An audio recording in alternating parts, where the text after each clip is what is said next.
नमस्कार, आप देख रहे हैं लाइव इंडिया हर पल। मैं हूं आपके साथ रेखा मिश्रा। जयराम महतो की पार्टी जेएलकेएम नगर निकाय चुनाव में 48 सीटों पर चुनाव लड़ेगी। यानी कि झारखंड में नगर निकाय की 48 सीटें हैं और जेएलकेएम ने यह ऐलान किया है कि वह 48 की 48 सीटों पर चुनाव लड़ेगी। अब आप सोच सकते हैं कि अगर जयराम महतो की पार्टी जेएलकेएम 48 सीटों पर चुनाव लड़ती है तो अन्य पार्टियों का फिर क्या हो सकता है। ये इसलिए हम कह रहे हैं चूंकि झारखंड की राजनीति में इस वक्त अगर कोई सबसे ज्यादा चर्चा में है तो वो जयराम के साथ साथ उनकी पार्टी है और उनकी पार्टी के कामकाज है। अब हम पूरी खबर आपको विस्तार पूर्वक बताएंगे कि आखिर पूरा मामला है क्या। दरअसल जयराम महतो की पार्टी जेएलकेएम नगर निकाय चुनाव में 48 सीट पर चुनाव लड़ेगी। झारखंड में नगर निकाय चुनाव की सरगर्मी बढ़ गई है और इस लिस्ट और चुनाव लड़ने में अपनी दावेदारी मजबूत करने में अगर कोई पार्टी सबसे आगे है तो वो जेएलकेएम है। यानी कि जेएलकेएम की पार्टी 48 की 48 सीटों पर चुनाव लड़ेगी। झारखंड में 48 नगर निकाय का सीट है। अब नगर निकाय में नगर निगम भी है, नगर परिषद भी है, नगर पंचायत भी है और जयराम महतो सभी सीटों पर अपने उम्मीदवार उतारेंगे। साथ ही मजबूती के साथ चुनाव भी लड़ेंगे, इसका भी ऐलान किया गया है। झारखंड में कुछ ऐसे नगर निगम हैं जहां पर जेएलकेएम के उम्मीदवार मजबूत स्थिति में भी दिखेंगे। अगर उनमें से कुछ सीटों की बात करें तो उसमें धनबाद जो है वो सबसे पहले नंबर पर आता है। धनबाद इसलिए क्योंकि जयराम महतो का गृह क्षेत्र है और जयराम महतो बचपन से वहीं पले बड़े हैं और उनकी एक मजबूत पकड़ धनबाद में है और साथ साथ उनके विधानसभा भी जो है वो आसपास ही आते हैं।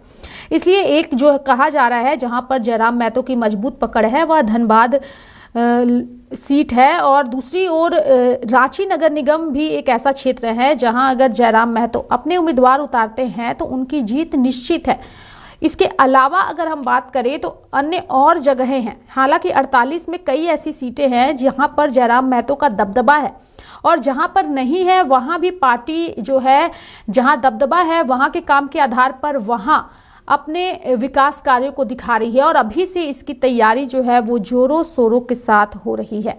धनबाद रांची नगर निगम में अगर पार्टी अपने उम्मीदवार उतारती है तो उनकी जीत निश्चित है, ऐसा पार्टी की ओर से दावा भी किया जा रहा है। अब सवाल ये भी है कि क्या झारखंड में दलगत आधार पर होगा नगर निकाय का चुनाव। हमने जयराम महतो के बारे में आपको बताया, उनकी पार्टी के जो भी रणनीति है नगर निकाय चुनाव को लेकर उसके बारे में बताया, लेकिन चर्चा इस बात की भी है कि क्या झारखंड में दलगत आधार पर होगा नगर निकाय चुनाव। झारखंड में नगर निकाय चुनाव अभी होने बाकी है, इसे लेकर बोकारो के चास में सरगर्मी बढ़ गई है। सरकार के स्तर पर ट्रिपल पर सर्वे का काम भी हो चुका है, अब बस इसे अपलोड किया जा रहा है। बता दें कि चास में 35 वार्ड में चुनाव होना है। प्रशासनिक स्तर पर हो रही कार्रवाई के इतर चास प्रखंड के गली गली में चुनावी शोर सुनने को भी मिलने लगा है। तमाम राजनीतिक दल भी चुनाव को लेकर रेस हो गए हैं। भाजपा, कांग्रेस, झामुमो, जेएलकेएम समेत तमाम राजनीतिक दलों ने रणनीति बनानी शुरू कर दी है। हालांकि चुनाव दलगत आधार पर होगा या नहीं इसका फैसला होना बाकी है, लेकिन कई राजनीतिक दलों की तैयारियां अंदर खाने चल रही है। कांग्रेस ने दलगत आधार पर चुनाव कराने की मांग भी की है।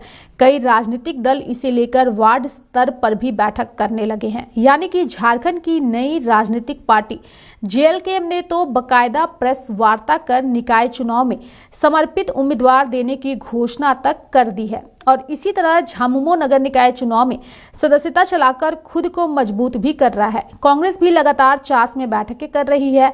वहीं भाजपा अटल बिहारी वाजपेयी की जन्म शताब्दी के तहत कार्यक्रम आयोजित पर मजबूती परख रही है। यानी कि झारखंड में नगर निकाय चुनाव की सरगर्मी जो है वो बढ़ चुकी है और ये सरगर्मी इस कदर बढ़ी है कि सभी पार्टियों ने अपनी अपनी तैयारी शुरू कर दी है। और इन सब के बीच अगर किसी ने सबसे बड़ा दांव खेलने का ऐलान किया है तो वह जेएलकेएम है। यानी झारखंड में नगर निकाय की अगर 48 सीटें हैं तो इन 48 सीटों पर जेएलकेएम पार्टी जो है वो चुनाव लड़ने की घोषणा पहले ही कर चुकी है और इस घोषणा ने अन्य नेताओं की परेशानी जरूर बढ़ा दी होगी। इसलिए बढ़ा दी होगी चूंकि जयराम महतो महतो ने विधानसभा चुनाव में जो प्रदर्शन किया है उस प्रदर्शन से सभी पार्टियां हैरान हैं। जहां किसी को जयराम के प्रदर्शन से फायदा मिला तो किसी को इतना नुकसान मिला है कि पार्टी के पास अब कोई चेहरा ही नहीं है।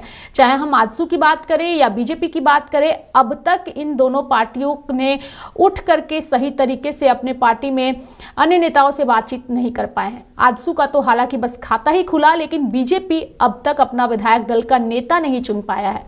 प्रदेश अध्यक्ष को लेकर सवाल उठाए जा रहे थे, कई सारी चीजें आ रही थी, लेकिन इन सब के बीच अगर हम बात करें तो जेएलकेएम के इस बड़े ऐलान से जरूर अन्य पार्टियों की मुसीबतें जो है वो बढ़ चुकी है। अब देखने वाली बात होगी कि जेएलकेएम पार्टी के 48 की 48 सीटों पर चुनाव लड़ने के ऐलान से क्या अन्य पार्टियां अपने उम्मीदवार सभी सीटों पर उतारती है या नहीं। मेरे साथ फिलहाल अभी के लिए इस खबर में इतना ही। आप देखते रहिए लाइव इंडिया हर पल। नमस्कार।